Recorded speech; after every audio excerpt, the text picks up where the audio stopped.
As you were talking about, people weren't driving anywhere, so they weren't, crashing their cars. I kept thinking when we started through COVID, when we started through the pandemic, rolling out mobile device as a service, we were kind of running the numbers and trying to figure out like how often are people going to break their device, because part of the program is where we also send them an emergency replacement overnight at no charge if they break the phones. And we said, well, who's going to break their phone? They're not going anywhere. How could they break their phone? But then we learned a really important lesson that has more to do with collaboration.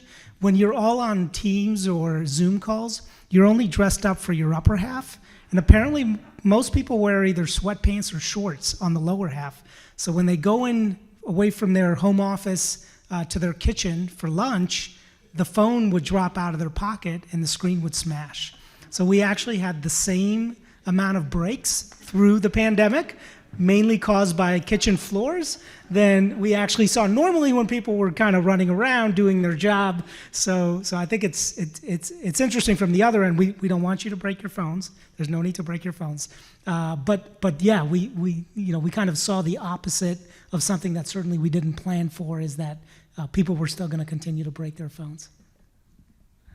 Yeah, one thing, as you were talking, I think another thing that came to my mind too is, with the workforce being remote now, a lot more ship-to addresses and hiring people all over the place. So I think that's one of the other areas, by using a partner to be able to help us get to all those places versus coming to it and then going, right? Like, we could reduce a hop, and again, that's days. So I think that's another key, is you got your ability to be able to be that source for us, does speed up the process as well.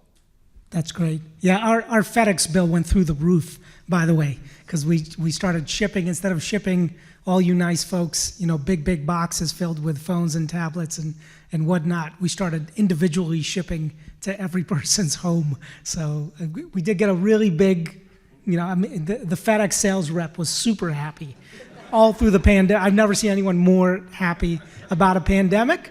But yeah, certainly from that perspective, it was a real problem.